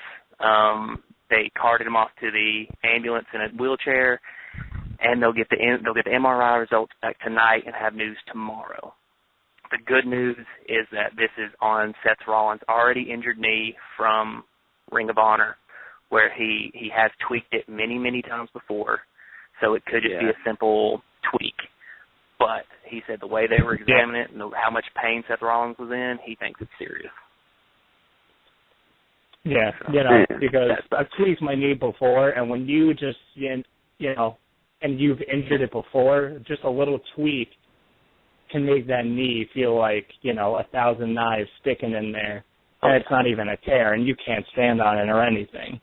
And, you want someone to just carry you. And, we just have to hope that, the MRI comes back, with some positive news that it's a tweak, or maybe it's, not something as serious as a ACL or MCL tear. And it's something, even if he's out for only a couple of weeks, I'll be happy with that. Well, he said an MCL or ACL tear, that's going to be devastating. He said that Triple H was yelling at him, you should have wore the brace, you should have wore the brace. So apparently he wears a brace. I didn't know that. I didn't know Seth Rollins wore braces on his knees. I had no idea. I know he injured his knee in Ring of Honor, but I had no idea he wore braces. And he said that he was yelling, you should have wore the brace, and he said it happened when he jumped off the top rope and Reigns went under him. He said Reigns had nothing to do with it. He just landed on it wrong. He's like, he landed and it buckled. And but he said the way he was in pain and stuff, it looked bad, and they kept saying it's ACL, it's ACL. But I mean, I've tore my ACL before. I know if I tweak my knee, I'm in a lot of pain. So it could be something simple, but yeah. Okay, I have a question for SmartCast. You say you tore your ACL. How long were you out? Because it seems like in football, you tear your ACL, you're out for the season, pretty much. So how long were you hurt? I tore mine, actually, in wrestling school. But, okay, there's a difference between a normal human being and a super athlete. John Cena tears an ACL. He's out for 6 months. A normal human being tears his ACL. He's out for 9 to 10. I was out for 9. Seth Rollins is not that super athlete. Not to mention he has torn an ACL before. So if he actually tore his ACL, he's probably out for 8 to 9 months. If he tore his MCL, he's probably out for 6. Well, so basically, if he's out for ACL, he's pretty much out for WrestleMania. Yeah, he's done for a while. Let's not get unless ahead they of pump him full of steroids. Unless they pump him full of steroids. If they pump him full of steroids, he's only out for 5 or 6. And you're allowed to do that. Let's definitely not get You're ahead allowed of to do that with an injury. Yeah. I'm going to say this. No disrespect to your friend. I'm just going to wait till WWE pops out with the news so I can get the confirmation. Oh, yeah. Oh, yeah. But it because sucks he's not even going to know when the MRI comes back. This sucks for the WWE because, you got 2 of their top guys, which is Seth and Daniel Bryan, both out with, not saying Seth and Barrett out with injury, but if both guys are out with injury, this is not a good look right now, and somebody's got to step up. And right now, if I see anybody stepping up, it's got to be Roman Reigns. Yeah. But, with, and also, if Rollins is hurt, I know it's a selfish view on it, but that pretty much destroys anything of me wanting to watch the pay-per-view. Because I wanted to see it for Seth Rollins and Ambrose, Jericho and Wyatt. That's all. I don't give a crap about the Intercontinental. Is Dean Ambrose. They can have him step up and, somehow, because the Money in the Bank briefcase will be there. I don't know if they're going to keep it on stuff. If this is, do they want to give it away to Dean Ambrose? Could, but we'll have to sit back and watch and wait and see what WWE posts. Yeah. So. Well, he has it for a year. They don't have to give it away if he's on it for 6 months. Yeah, true. But just let everybody know who's listening. Just check out WrestlingHeads.com. I'll also have, updated news on what's going on or whatnot with the whole Seth Rollins thing. Right now, I posted some shit right now, so if you want to go check and see. It'll be back tonight. Yeah. Yeah. The MRI will be back tonight. So, if anything, WWE releases news sometime tonight, because MRIs, usually you can get results back. Whenever I tore my ACL, it took like 3 hours to get my MRI back, and they carted him off to the ambulance at 11 o'clock. So we're set and steady at almost 1 o'clock now. It's been 2 hours. So he should be getting it back at any time. Yeah. Yeah, it's just going to take a simple MRI. I don't think he's hurt because if you tear your MCL, even with help, you cannot walk on your knee. A tear, that is the muscle, ACL is the muscle under your kneecap. That means you cannot flex your knee and you cannot put weight on it. It's impossible. And Seth Rollins walked to the back with help. He was still on his leg. So there's no way it's a tear. If it is a tear, that is, that dude can handle pain like no one I've ever seen before in my life. So. Hey, what's funny? Because when I was watching it, like my boy, who doesn't even watch WWE or nothing that has to do with professional wrestling on the regular, he was like, "Oh shit, dude's fucking hurt, legit." Like the homie saw this shit, like, and he doesn't know, like, how falls look, how like we know how they look. So if you got somebody who doesn't even watch professional wrestling on the regular that kind of sees like this could be like an injury, then it's kind of scary right there. Let's just, Armstrong threw up the X, man. He threw up the X. So, when they throw up the X, that's pretty serious. That stopped the match. Yeah. Yeah. Yeah. So, real quick before we move on, guys, just want to ask my boy Smartcast here. So, how'd your whole first Ring of Honor show go on? You mean? Oh, I haven't done a Ring of Honor show on my Smartcast yet. That's going to be July 27th when I do Future of Honor. I'm going to start with an event. I'm not going to start with a TV show because I don't know why I just want to start with Future of Honor because it just looks so far, even though there's only announced 2 matches, it looks great so far. The problem is, Ring of Honor and their iPay-per-view stuff and how they sometimes don't put their events on until 3 days after they're aired. So I'm hoping that they put it on that night so I can actually do a report on it the next day. So. Definitely. Yeah, I mean, my passion for Ring of Honor, so I'm into that. I mean, you saw my writing on it. Yeah. It's insane. So I'm hoping it works out. Yeah, Smartcast, I have a question that I asked Smartcast. What was your thoughts going on when they announced Sting going on the WWE video game? Well, I felt kind of bad because after it happened, I kind of started tweeting really mean tweets, laughing at people, saying, y'all thought that he was going to appear. And I called it 2 weeks ago, or a week ago, that it was going to be just a video game announcement. Yeah. And then at the same time, I'm like, however, that commercial was pretty badass. So, yeah, it was a badass commercial. Yeah.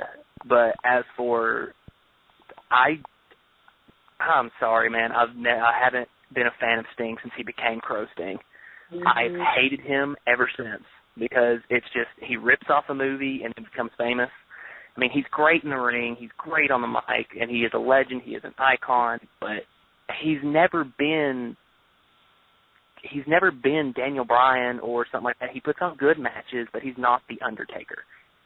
He's a poor man's Undertaker, which I mean, I'm not saying that he's not a legend, he's not an icon. I'm not saying that in any way, shape, or form. I'm saying that he's a little overrated. And personally, I agree with y'all that he should not be in the ring. I would love to see him shoot a promo, get in the Hall of Fame. I mean, but the minute Sting versus Undertaker was even rumored, I started gagging because that would be the worst match in the history of matches. It's 2 old dudes that can barely move. I mean, take Undertaker versus CM Punk, great. Undertaker versus Triple H, 1 and 2, great. Undertaker, or 2 and 3 actually.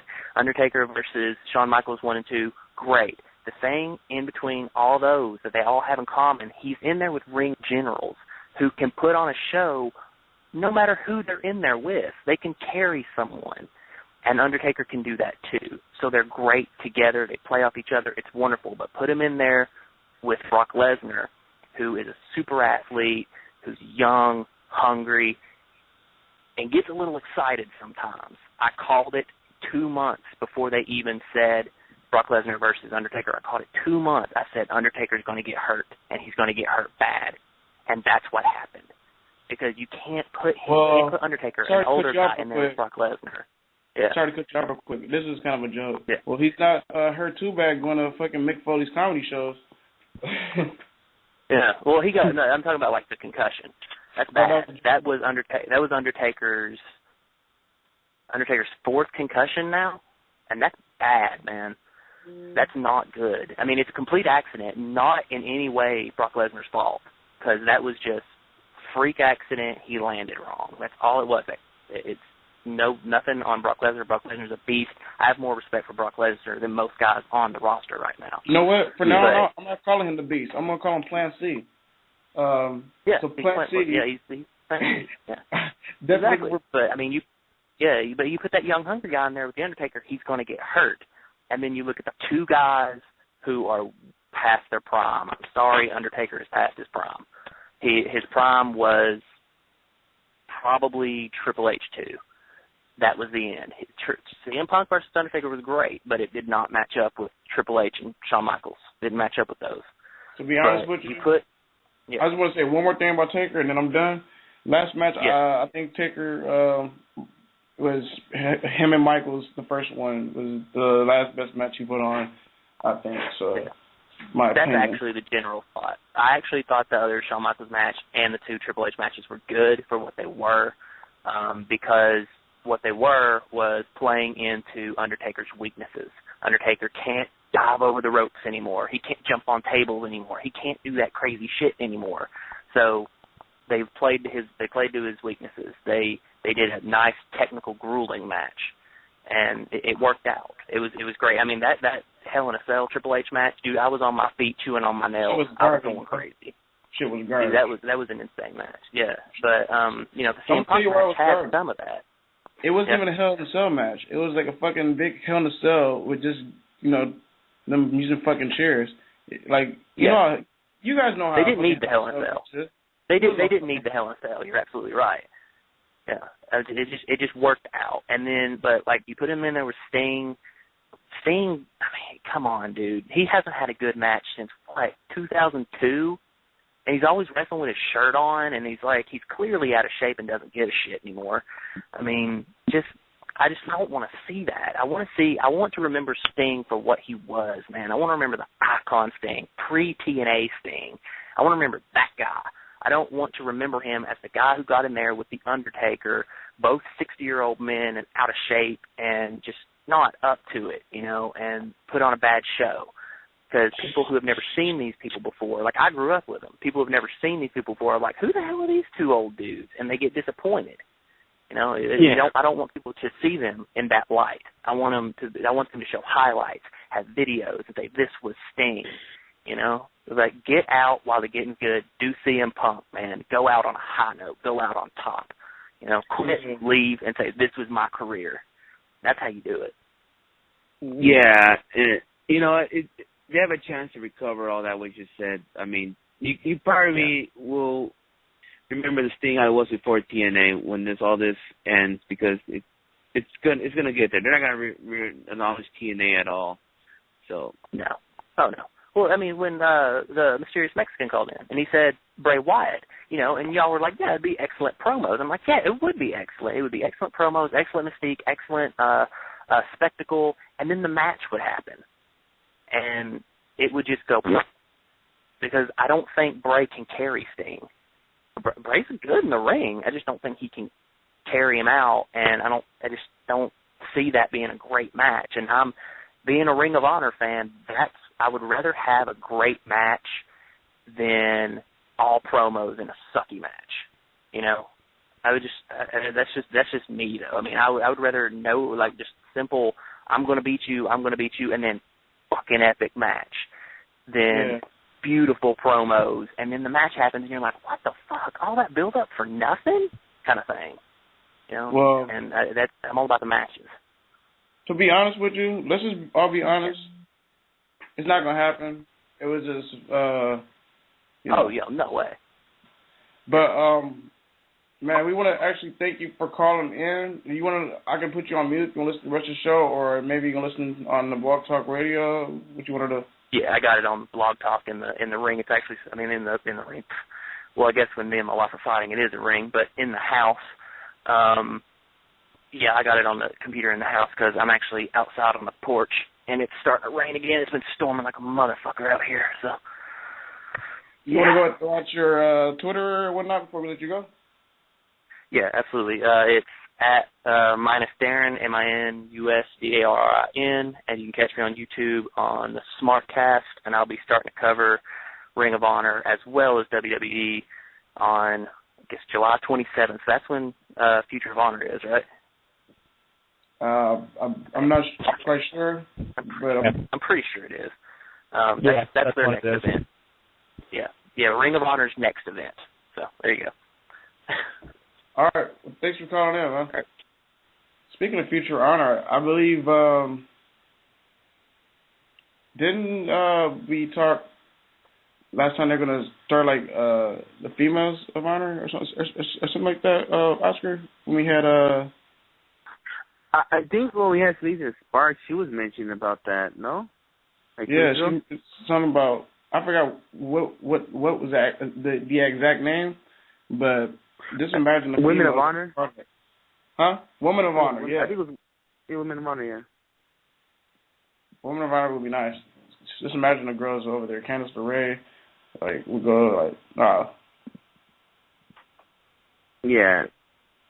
So, gentlemen, or let me ask you a question, Oscar. Are you ready to put your fucking WH Radio title on the line and ready for these fucking predictions? with this fucking week show. I was gonna say it for PWG, but fuck it, why not? You ready for this? Yeah, I think we should put the title on the line for some PWG, because last time we put it on the line for WWE, and then next month we'll put it on the line twice for SummerSlam and for Bola. I think we should do that. Oh. All right, I'm with that. The title should be defended.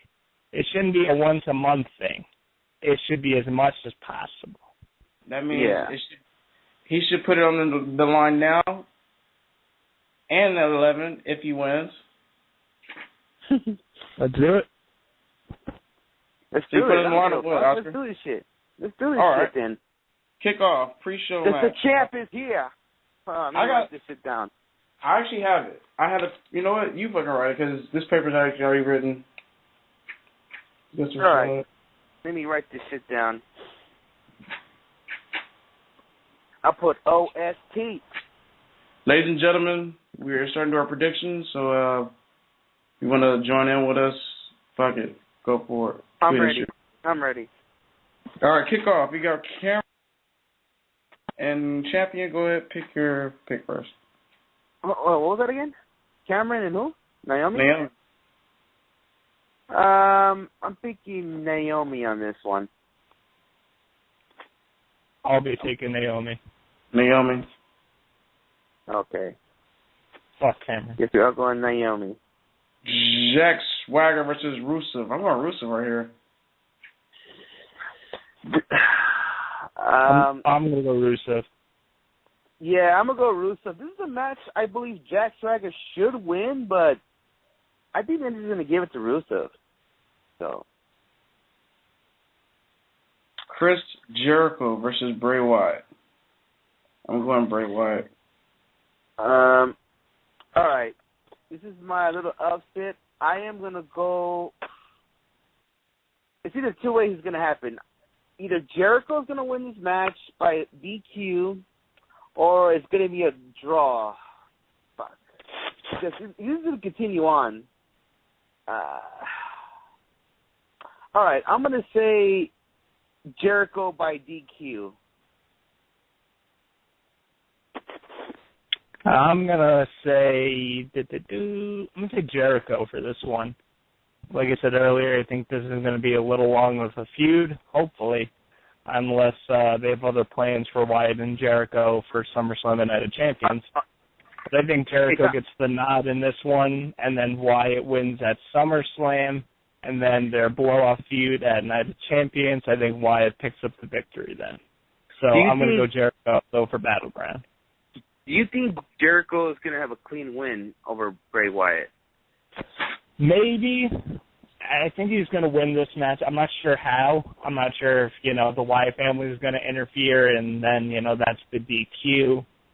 Or maybe the Wyatt family interferes, but maybe the Usos come out and make the save.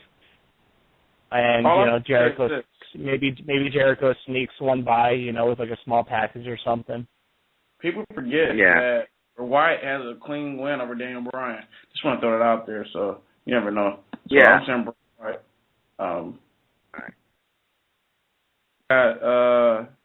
The Battle Royal for the IC title. Who's you guys predictions? Who you guys predict to win? I'm thinking Cesaro. You know what? I can't believe I'm actually doing this. I'm not going for Cesaro. I think Tom's going to be more shocked than anything. I'm going for Bo Dallas on this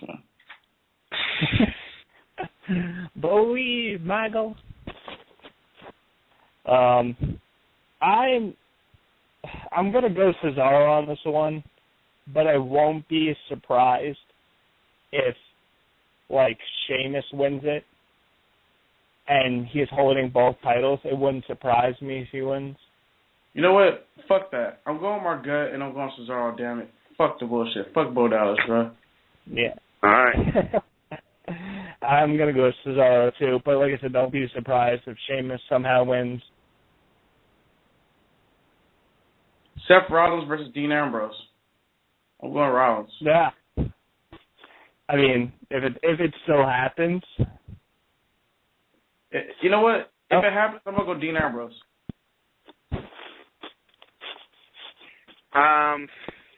The way how Smartcast called in, it seems like it's not going to happen. But I'm going to wait till it's confirmed.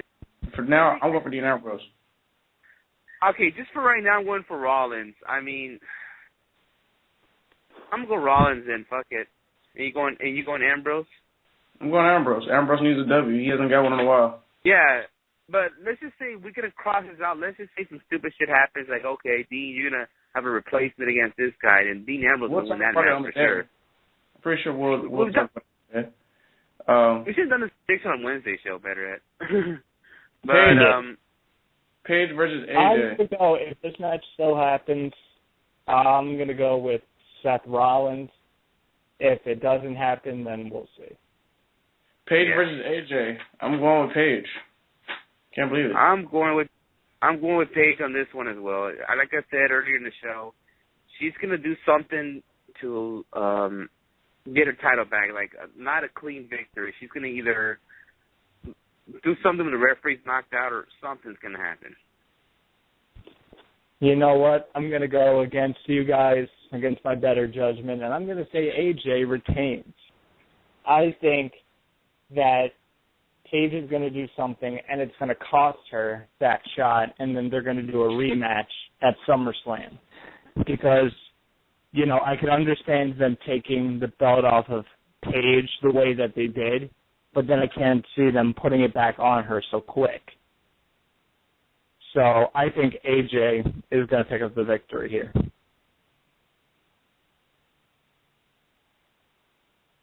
All right, you got the Wyatts. Going against the Usos in a 2 out of 3 falls tag team match, and I'm going for the Wyatts. I'm going Wyatts too. I picked them at Money in the Bank, and they didn't come up. I'm still going to pick them. I think this is the time that they pick up the tag team gold. All right. I'm going different. I'm going with the Usos, and the rivalry's going to end right here because the Ascension are coming. You're really on the Ascension's nuts, right? No, I'm not on their nuts. I'm just saying that they're coming soon. You're predicting they're coming up too early. Do you think that the Ascension is going to be coming up the day after Battleground? Ascension's not coming up until, like, maybe October. Hey, it's all good. That's what he wants to predict? Yeah, all right. If you want to pick him, pick him. All right. You got Kane versus Roman Reigns versus Randy Orton versus John Cena. Can't believe I'm actually doing this, but I'm going for Roman Reigns. Sorry, I'm going John Cena. Yep, the champ is here. I'm going with Cena. Yep, I'm thinking Cena wins at Battleground, Raw after Battleground next week. I take it back. Comes back and kicks the shit out of Cena. I'm going Cena too. I'll take it back. No, you just changed your mind. No, you already picked Roman Reigns. Everybody heard it, ladies and gentlemen. Fuck it, then let's go Roman Reigns. Fuck Cena and all the motherfuckers. Make up your mind, kid. I'm gonna be pissed if like Orton wins. Cena or Roman Reigns? Cena. All right, we'll give you it. Come on, man. You saw the poster already. Come on, man. And that is our predictions, ladies and gentlemen. I think we lost Tom. You lost Tom, really? Yes. Tom, where the fuck are you at? But anyways, let's take a quick break. Yeah. Real quick here on WH Radio. Stay with us, people. Hashtag WH Radio. We'll be right back after these messages. Hello, pro wrestling fans. This is pro wrestler Brian Kendrick. Thank you for listening to WrestlingHeads.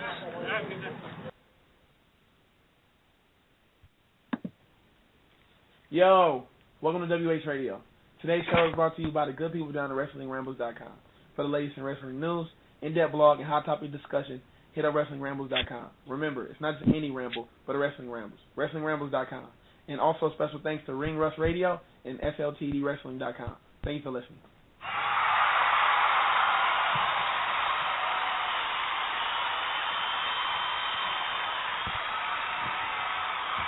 Welcome back to the radio. I want to play a preview to these gentlemen of the new intro that will be debuting on WH Radio Wednesday. So, you guys ready to hear this? Yes, I'm ready. I gotta hear this. This is a preview. Are you ready, Tom? Yeah, I'm ready. This is a preview. Ladies and gentlemen, this is a first-time preview of our new intro. It's not all the way done, but a preview.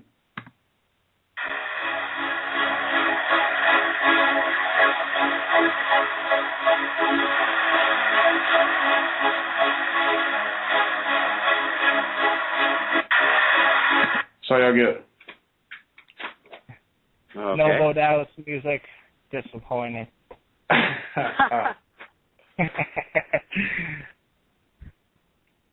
I don't know what you guys thought about the preview there. I didn't even give you the drop of the beat. I got you a little preview there. All right. And did you make this beat? I don't make beats. Okay, just making sure.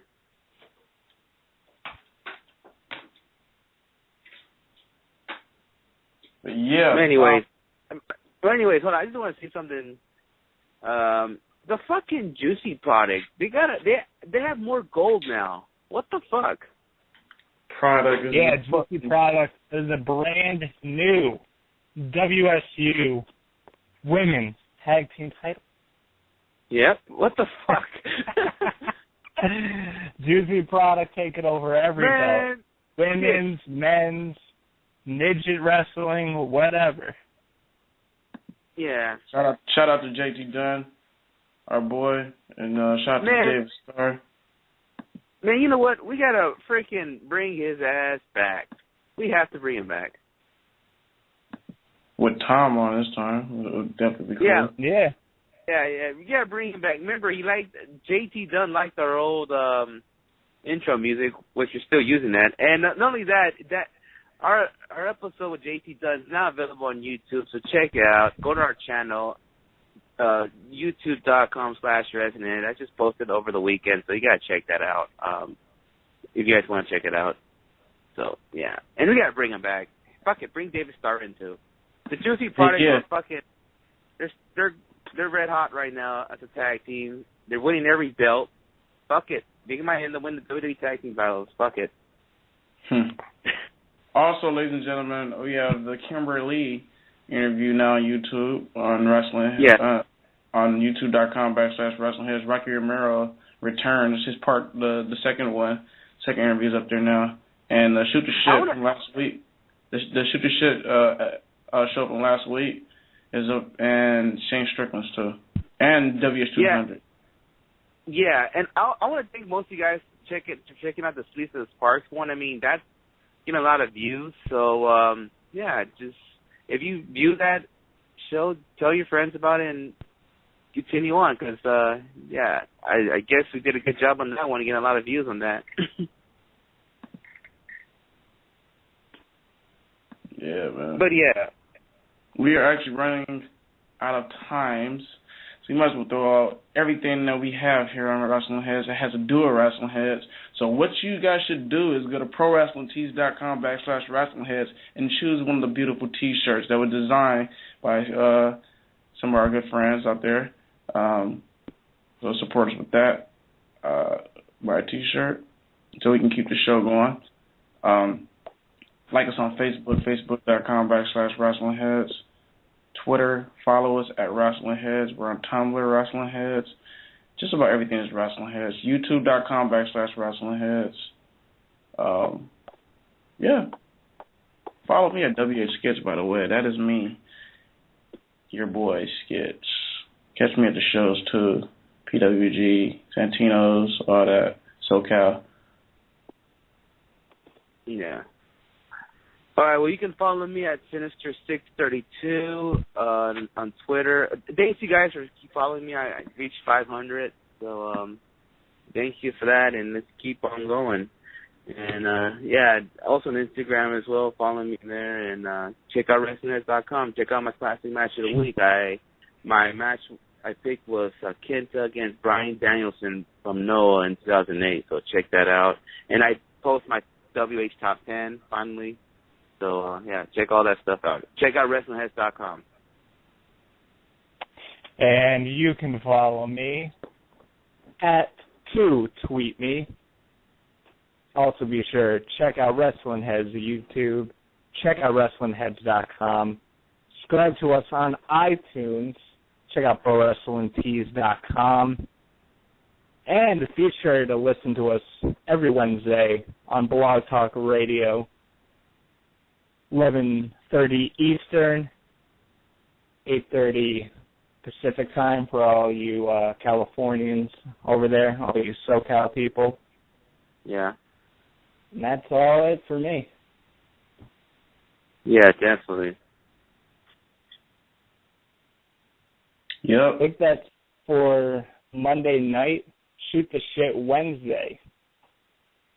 You got coming up.